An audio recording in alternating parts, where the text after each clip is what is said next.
So very good morning class. कैसे हैं आप सब? क्लास, जैसा कि कल हमने अपना एक टॉपिक स्टार्ट किया था और उस टॉपिक में हमने अपने टॉपिक्स जो स्टार्ट किया था उसमें हमने पढ़ा था पार्टनरशिप के बारे में। कल टाइप्स ऑफ पार्टनरशिप पढ़ी। पार्टनरशिप के बाद उसके बाद हमने टाइप्स ऑफ पार्टनर्स पढ़े, प्रॉफिट एंड लॉस वगैरह वगैरह, जो भी आपके टॉपिक देख लिए थे उसमें। ठीक है जी। आज जैसा कि मैंने आपको कल बोला था, कुछ क्वेश्चन आए थे तो उस क्वेश्चंस के बेसिस पे आपसे वो सॉल्व नहीं करवाए गए थे। क्यों? क्योंकि वो ये वाला टॉपिक था जो आपने नहीं पढ़ा हुआ था। ठीक है जी। आज इस टॉपिक में कुछ प्रैक्टिकल भी हैं और कुछ थ्योरेटिकल पोर्शन भी है। उस बेसिस पे हम देखते हैं कि इसे किस तरह से सॉल्व करना है। ठीक है जी। देखिए, कल आपने फर्म के पॉइंट ऑफ व्यू से एक चीज़ बनाई थी और उसका नाम था profit and loss appropriation account. जो पार्टनर्स को फर्म पे करती है उसका नाम क्या है? सैलरी, कमीशन, कोई रिजर्व हो गया या इंटरेस्ट ऑन कैपिटल हो गया, तो वो सारी चीज़ें फर्म के लिए क्या होती हैं? खर्चा। और फर्म के लिए कुछ इनकम्स होती हैं, वो है interest on drawing, fees, penalties, fines. ये सारी फर्म्स के लिए क्या होती हैं? इनकम। उसके बाद पार्टनरशिप फर्म को करने के बाद, profit and loss appropriation account को बनाने के बाद हमारे पास एक अकाउंट बनाया जाता है जिसका नाम होता है capital account. Capital account basically क्या होता है? ये पार्टनर्स के कैपिटल अकाउंट्स बनाए जाते हैं। ठीक है। जैसे आप सबने देखा था कि जब हमने जर्नल पढ़ी उसके बाद लेजर पढ़ा था, हमने लेजर में क्या सीखा था? किसे कहते हैं? खाता बनाना। खाता मतलब हर एक पर्टिकुलर अकाउंट का बनाना पड़ता है। उसी तरह से पार्टनर्स के भी कैपिटल अकाउंट्स बनाने पड़ते हैं कि पार्टनर, हर इंडिविजुअली पार्टनर्स को कितना कितना बेनिफिट हुआ और कितना कितना नुकसान हुआ। ठीक है। जब भी पेपर में आपसे पूछा जाएगा कि how many types of the partner account, तो आपको पता होने चाहिए सिर्फ दो ही पार्टनरशिप में कैपिटल अकाउंट्स बनाए जाते हैं। एक पहला फ्लक्चुएटिंग, दूसरा फिक्स। फिक्स को आगे दो पार्ट्स में डिवाइड किया है, फिक्स कैपिटल अकाउंट और फिक्स करंट अकाउंट। ठीक है जी। अब फिक्स कैपिटल अकाउंट और फिक्स करंट अकाउंट, ये दो सब डिवाइडेड पार्ट्स हैं। किसके? फिक्स कैपिटल के, फिक्स पार्टनर कैपिटल के और फ्लक्चुएटिंग। अब बात आती है कि सर फ्लक्चुएटिंग पार्टनर क्या होता है?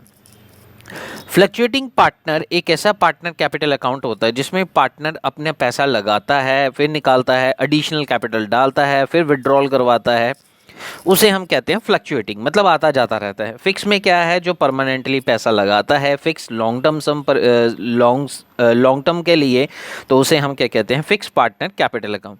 फिक्स पार्टनर कैपिटल भी बनाना और इसमें आपको करंट अकाउंट भी बनाना है। ठीक है।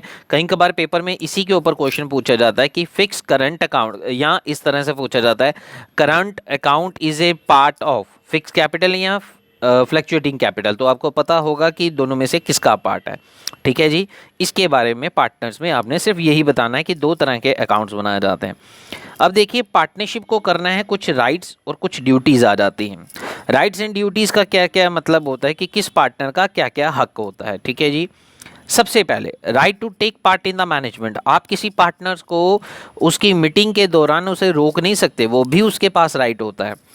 Right to interest in the books of the account. अगर इंस्पेक्ट होगा, इंटरेस्ट नहीं, inspect the books of the account. ठीक है। मतलब अगर कोई पार्टनरशिप में कोई भी पार्टनर कहता है कि भाई मुझे हिसाब किताब चेक करवाइए, कॉपीज निकालिए, मुझे चेक करनी है, इंस्पेक्शन करनी है, तो आप उसे रोक नहीं सकते कि भाई तू क्यों कॉपियाँ मांग रहा है, तुझे क्या करनी है कॉपी। ऐसा नहीं। अगर आपका हक बनता है तो उसका भी हक बनता है। ठीक है। Right to share profit. आप अपना हिस्सा बांटना चाहते हैं प्रॉफिट का, उसके पास वो भी राइट होता है। Right to be consult about the matter affecting partnership business. हाँ, उसके पास भी राइट है, वो अपने किसी भी नज़दीकी या किसी सलाहकार से अपनी एक राय ले सकता है। उस राय के दौरान आप उसे मना नहीं कर सकते कि भाई तूने हमारी बिजनेस की ऑफिस की बात बाहर क्यों किसी से की। ऐसा नहीं होता। जब वो पार्टनर है वो सभी बातें डिस्कस कर सकता है। जो राइट आपके पास होंगे वही उसके पास। एंड राइट टू रिटायर्ड, अगर वो चाहे तो किसी भी समय एक पार्टनरशिप फर्म को छोड़ सकता है। चलिए, ड्यूटीज़ क्या हैं? He should be faithful to the other partner. एक उसको विश्वास होना चाहिए दूसरे पार्टनर्स के लाइएबल, इसीलिए डीड भी बनाए जाने के लिए कि बंदिश बन जाता है। He should share the loss of the firm. जितना लॉस आएगा फर्म का वो भी बांटेगा। To attend his duties diligently, मतलब अपने काम के प्रति वो एक निर्भय रहे। ठीक है। ये should not compete with the other firm, ये नहीं कि दूसरी फर्मों को गिराने के चक्कर में वो गलत काम कर सके और इसकी वजह से बाकी पार्टनर्स को भी उसकी वजह से कुछ फेस करना पड़े। तो ऐसा नहीं, ईमानदारी से काम किया जाए, एक पूरे ऑफिशियली काम से काम किया जाए, तो जिस तरह से मार्केट में आपका नाम भी बरकरार रहे और पार्टनर्स में भी कोई लड़ाई झगड़ा ना हो। ठीक है जी। चलिए अगला टॉपिक जो है वो हमारे पास ये टॉपिक है, calculation of commission payable to the partners. अगर कोई भी कमीशन पार्टनर्स को पे करनी है तो वो करने के दो तरीके होते हैं, एक होता है बिफोर और एक होता है आफ्टर। ये दो चीज़ों का याद रखिएगा। पेपर में न्यूमेरिकल इसका 1 नंबर का क्वेश्चन पूछा जाएगा और उसमें पता होना चाहिए बिफोर के केस में क्या करना है और आफ्टर के केस में क्या करना है। ठीक है जी।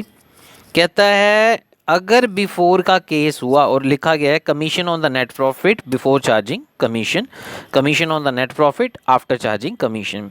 अब बच्चा कहता है सर बिफोर में क्या करना है, जितना आपका नेट प्रॉफिट होगा, ठीक है, जितना आपका net profit before charging commission, ये फॉर्मूला है, into rate of commission upon 100। ठीक है। लाइक फॉर एग्जांपल 1 लाख आपने प्रॉफिट कमाया, उसका 10% कमीशन कितनी आ गई, 10,000 रुपये। ठीक है जी। आप कैलकुलेशन कर सकते हैं, कैलकुलेटर जो है आपके पास होगा तो उसमें आप इसे कैलकुलेट कर सकते हैं। कहता है दूसरी बात, अगर आफ्टर का केस होगा तो हम उसे किस तरह से कैलकुलेट करेंगे। देखिए यहाँ पे अगर आफ्टर प्रॉफिट आफ्टर कमीशन बोला हुआ है तो जितना रेट ऑफ कमीशन है 100 और जितना रेट ऑफ कमीशन ऊपर होगा उसे हम क्या कर देंगे, ऐड बैक कर देंगे। क्या कर देंगे, ऐड। अगर ऊपर 10 है तो नीचे 110 हो जाएगा, अगर 20 है 120 हो जाएगा, 30 है 130 हो जाएगा। देखिए यहाँ पे मैंने रेट ऑफ कमीशन क्या लिया है 10% और प्रॉफिट का मैंने 10,000 बढ़ा दिया, 1,10,000 इंटू 10 और नीचे कितना हो गया 110। तो कैलकुलेशन करके देख लीजिए, इसका आंसर भी 10,000 ही आएगा।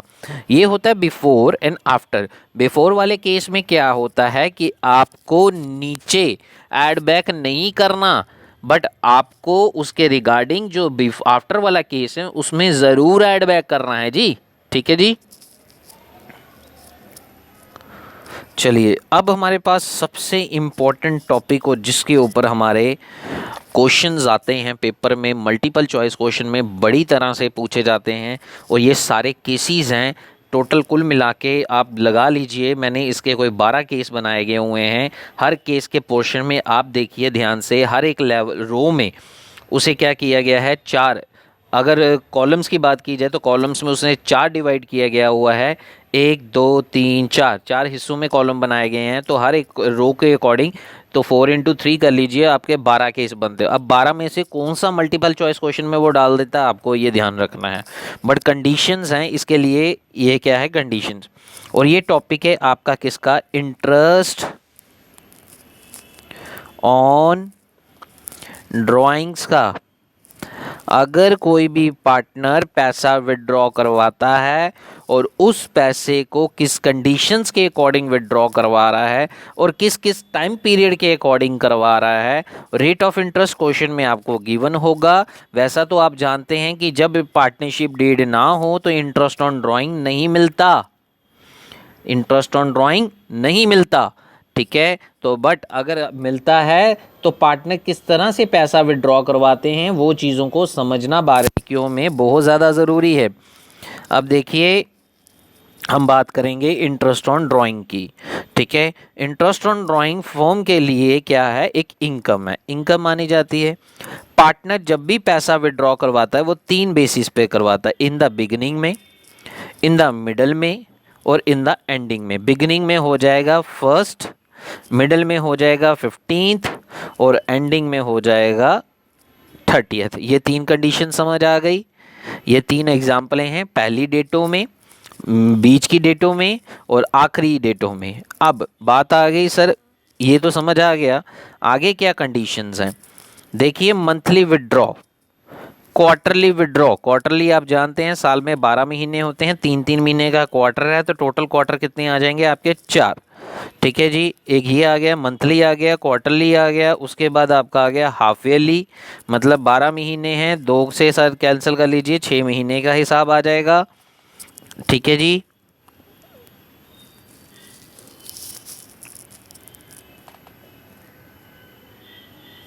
ठीक है, तो यहाँ पे आपके पास क्या आ गया,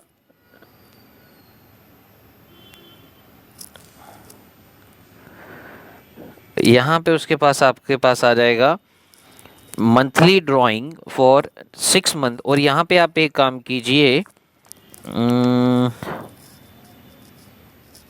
हाँ जी ठीक है, यहाँ पे 6 मंथ्स आ गया। अगर हम बात करें, ठीक है, अगर हम बात करें किसके regarding, in the beginning of every month, in the beginning of every month, ठीक है, in the beginning of every month होगा तो जितना आप उसमें आपने याद रखना है कितना लेना है 6.5। In the middle of every month होगा तब उसमें कितना आएगा 6/12। 6.5 डिवाइडेड बाई 12 क्यों, क्योंकि पूरे साल में जितने महीने और इसका एवरेज पीरियड लिया जाएगा, ये रूल है, इसको याद रखना है, ठीक है। उसके बाद अगर एंडिंग में हुआ तो 5.5 आ जाएगा, ठीक है। वो कैसे, जो भी आपको मैं आगे इसका क्वेश्चन मैंने करके दिखाऊंगा कि आपको किस तरह से इसे मेंटेन रखना है। अगर यही चीज़ पेपर में एग्जामिनर बोलेगा in the beginning of each quarter, तब आपने कितना लेना है 7.5। In the middle of the each quarter 6/12। In the ending of the each quarter 4.5 divided by 12, ठीक है जी। नेक्स्ट उसके बाद जो है in the half yearly basis पे अगर हम ड्राइंग करें तो अगर बिगिनिंग ऑफ एवरी मंथ होगा तब आपने उसमें क्या करना है 9 months. In the middle of every month होगा फॉर हाफ ईयरली बेसिस पे तब उसमें कितना आ जाएगा 6/12। In the ending of every month होगा तो उसमें 3/12 के हिसाब से आ जाएगा। नेक्स्ट उसके बाद है हमारे पास, अगर हम बोला गया है ड्राइंग फॉर द सिर्फ 6 मंथ्स के लिए है, अगर सिर्फ 6 मंथ्स के लिए आपने पैसा विड्रॉ करवाया है तो बिगिनिंग में आपका आ जाएगा 3.5, मिडिल में आपका आ जाएगा 3 और एंडिंग में आपका आ जाएगा 2.5। देखिए 0.5 ही कम करना है इसमें, ये याद रखने का तरीका है कि अगर आपको पूछा गया है, देखिए स्टार्टिंग में भी आपको ये देखिए पहले वाले बिगिनिंग में क्या बोला गया हुआ है 0.5 ही कम किया हुआ है।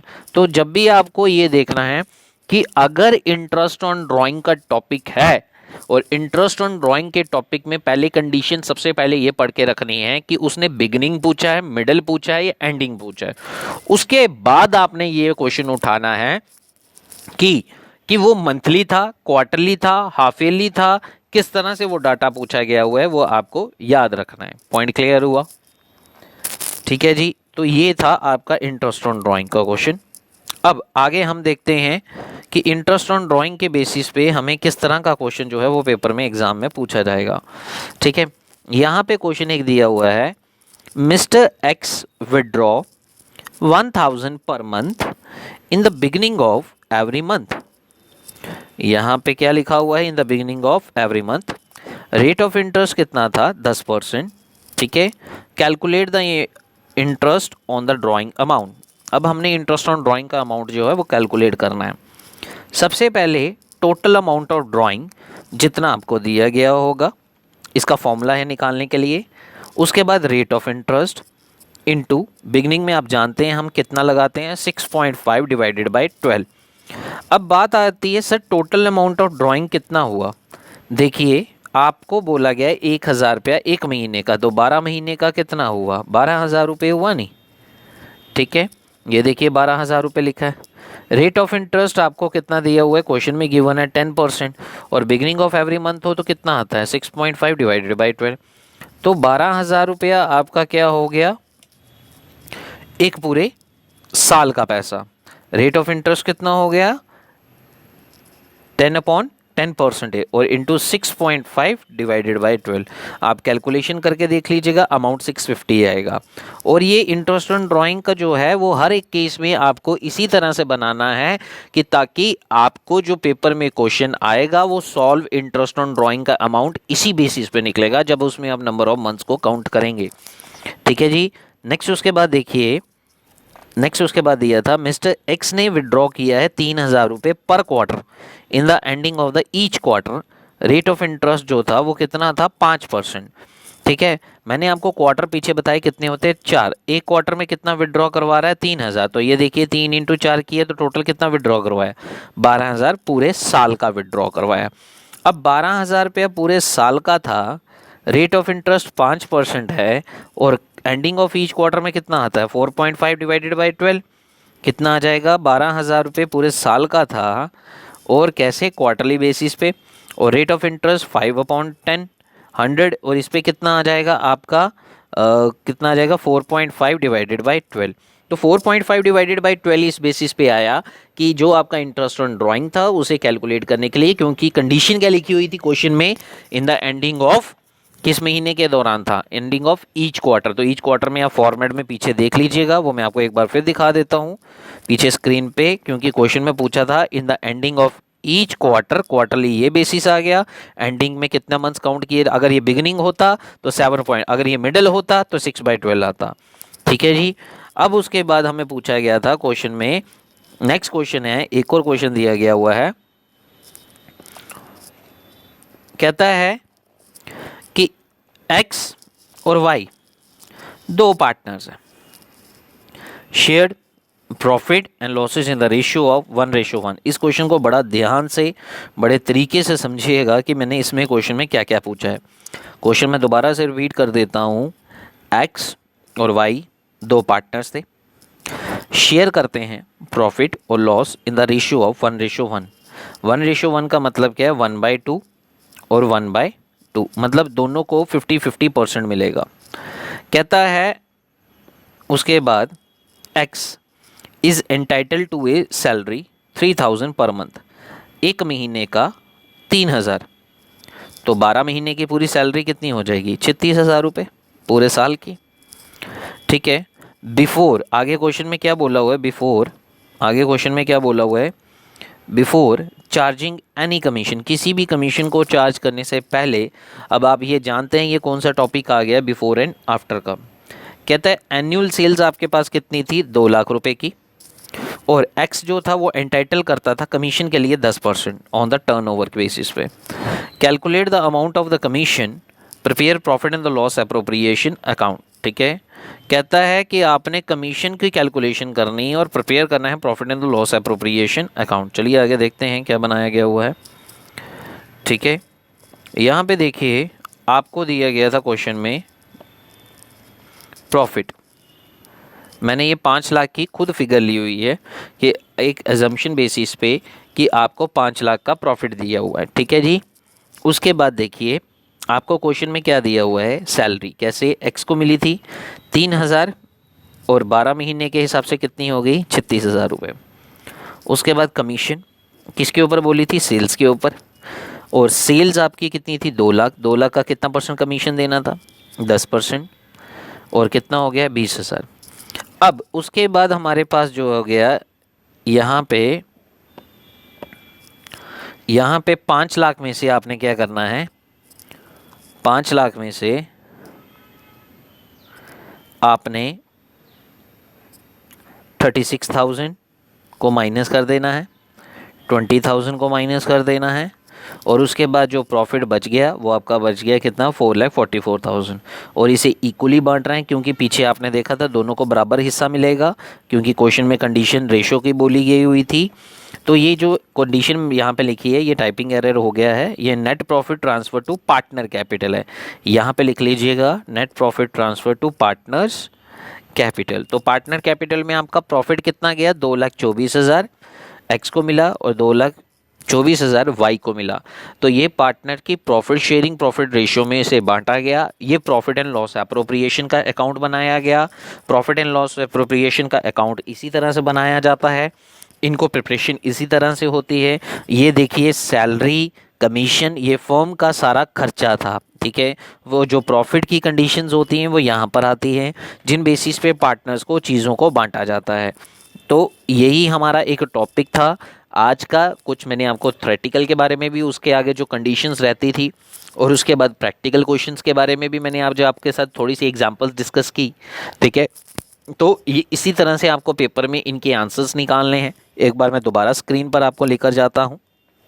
देखिए आज सबसे पहले हमारा टॉपिक क्या रहा, capital account fix fluctuating. Fluctuating को 2 भागों में बांटा गया था, capital account and the fix current account. उसके बाद राइट्स पढ़े, ड्यूटीज़ पढ़ी, और उसके बाद आज हमने कमीशन को कैलकुलेट करना सीखा कि कैलकुलेशन किस तरह से की जाती है कमीशन की। बिफोर हो तो क्या करना है, आफ्टर हो तो उसमें ऐड बैक करना है, बिफोर होगा तो नहीं करना। ये कुछ इंटरेस्ट ऑन ड्राइंग की कंडीशंस हैं। इंटरेस्ट ऑन ड्राइंग को किस तरह से वैल्यूएशन की जाती है। मंथली बेसिस पे हो तो कौन से मंथली में 3 चीज़ों को याद रखना है, बिगनिंग, एंडिंग, मिडल, यही 3 चीज़ें होती हैं जिनके बेसिस पे हमारे पार्टनरशिप्स के अकाउंट्स बनते हैं। उसके बाद क्वार्टरली बेसिस आ गया, हाफ ईयरली बेसिस आ गया, उसके बाद हमारा किसके लिए आ गया, क्या बोलते हैं उसे, 6 मंथ्स की कंडीशंस आ गई तो उसके लिए क्या क्या टाइम पीरियड है। अगर हम बात करते हैं कि इंटरेस्ट ऑन ड्राइंग को अगर सर प्रैक्टिकली सॉल्व करना हो तो उनके कैसे सोल्यूशंस आएंगे पेपर में, किस तरह से, और यही आपसे आंसर पूछा जाएगा कि आपको वहाँ पे 4 ऑप्शन होंगे, 650, 630, इस तरह से कुछ ऑप्शन बनाकर, और आपको ये कैलकुलेट जब आपको करना आएगा तभी तो आप निकाल पाएंगे ना ये आंसर्स। तो इसलिए ये आपको इंटरेस्ट ऑन ड्राइंग किसी भी कंडीशंस में, और ये रहा आपका बिफोर कंडीशन ये था। इस तरह से और भी काफ़ी सारे प्रैक्टिकल क्वेश्चंस हैं जो आपके साथ डिस्कस किए जाएंगे। बट पहले आप सब ये देखिए कि आपको पार्टनरशिप के बारे में पहले कॉन्सेप्ट क्लियर होना चाहिए, क्या उसकी टर्म्स एंड कंडीशंस हैं। जब आप पार्टनरशिप कर रहे हैं तो काफ़ी सारी चीज़ें जो होती हैं उनमें बनाई जाती है टर्म्स एंड कंडीशंस के अकॉर्डिंग, कि ताकि किसी को भी कोई नुकसान ना हो या कोई भी ऐसा लॉस ना हो। और अगर आपको तब भी इसके बारे में कोई डाउट रहता है या कुछ भी है, जो कोई टॉपिक नहीं समझ आया, आप इसे नोट डाउन कर लीजिए। तो शाम को जब मैं आपके साथ लाइव क्लास में आऊँगा, स्क्रीन पर मैं आपको यही पिक्चर दोबारा से दिखाऊंगा। फिर इसके रिगार्डिंग जो भी आपकी कोई क्यूरी होगी आप मुझे बताइएगा कि सर हमें यहाँ पे ये टॉपिक में दिक्कत आई है, ये बारे दोबारा समझा दीजिए। आप उसे नोट डाउन कर लीजिए और प्लीज़ सारे लेक्चर देख कर आइएगा, तो उससे आपका टाइम बचेगा। तो हम सीधा न्यूमेरिकल क्वेश्चंस जो हमारे पेपर्स में आने होते हैं हम उसी तरह से डायरेक्टली सीधा सॉल्व करना स्टार्ट कर देंगे। ठीक है जी। तो ये थे हमारे कुछ रूल्स एंड रेगुलेशंस जो हमारे पार्टनरशिप डीड के अकॉर्डिंग बनाए जाते हैं, तो इनको समझना था। फिर भी अगर आपका किसी का डाउट रहा तो आप उसे नोट डाउन कर लीजिए, तो वो आपके साथ टॉपिक डिस्कस कर दिया जाएगा। चलिए class, thank you so much.